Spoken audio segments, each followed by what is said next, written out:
où on en est dans le monde des entreprises en termes d'adoption de l'IA.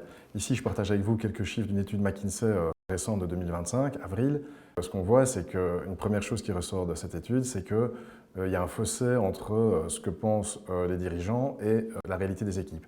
Première info, c'est les employés utilisent l'IA 3 fois plus que ce que ne pensent les dirigeants. Et le corollaire de ça aussi, c'est que si vous pensez pouvoir interdire aux gens d'utiliser l'IA, ce qu'on voit, c'est que ce n'est pas possible. Elle va être utilisée via un téléphone ou d'une manière ou d'une autre, les gens ont tendance à l'utiliser. Un deuxième chiffre qui ressort de cette étude, c'est 70% ou 70% des employés s'attendent à ce que l'IA change considérablement leur travail dans les 2 ans. Donc on voit qu'on n'est pas dans un changement de temps long, on sait que ça va vite, mais les gens attendent un changement rapide. Et le troisième point, c'est pas étonnant, mais les millénials sont plus familiers que les autres générations sur l'adoption de l'IA générative. D'un côté, on a les employés qui pensent que ça va aller vite, mais les dirigeants pensent que c'est trop lent, c'est pas étonnant. Les employés font davantage confiance à leur propre entreprise, donc c'est toujours sous forme de biais où on attend le changement qui vient de la main de l'employeur et on a tendance à se méfier de ce qui vient de l'extérieur, y compris nous. On va essayer de gagner donc votre confiance dans ces quelques vidéos. Adoption et confiance. Les entreprises prévoient d'augmenter leurs investissements. De toute façon, celles qui ne le feront pas ne seront plus là pour en parler d'ici quelques années. Et seul 1% des entreprises considèrent avoir atteint la maturité dans leurs investissements IA, ce qui veut dire que si vous démarrez aujourd'hui, vous êtes largement à temps dans la course, dans l'adoption de l'IA. Autre étude ici de l'Organisation internationale du travail, donc c'est une question qui revient souvent, quel va être l'impact de l'IA sur le futur du travail en général et évidemment sur mon job en particulier. Vous vous posez sans doute la question, tout le monde se pose la question. Et donc si on lit la presse, on voit toujours des nouvelles alarmistes. L'IA va tuer l'emploi, aucun job ne survivra. Même Bill Gates, et je pense à raison, prédisait que je pense seuls trois types d'emplois survivraient à l'IA.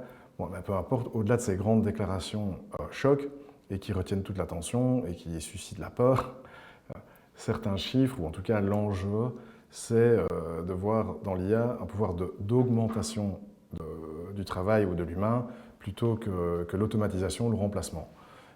Donc ça, c'est une première tendance qui ressort de cette étude. Après, on voit que les emplois administratifs sont les plus exposés. Donc ça représente 24% des tâches qui sont hautement exposées. Ceci étant, ce n'est pas la seule étude. Beaucoup d'autres études montrent que même les emplois en haut de la hiérarchie sont touchés. Et donc, on ne peut pas penser que seuls les emplois administratifs sont concernés. Impact genré, malheureusement, les chiffres montrent que les femmes sont plus touchées que les hommes. Et c'est en particulier les effets négatifs, ou en tout cas l'impact varie en fonction du niveau de richesse du pays. Comme tout changement, malheureusement, souvent les bénéfices ne sont pas redistribués de manière équitable ou égale. Et ça se vérifie ici comme dans d'autres domaines. On en arrive à la question brûlante de savoir, mais finalement, à quoi sert l'IA générative et surtout, comment les gens l'utilisent.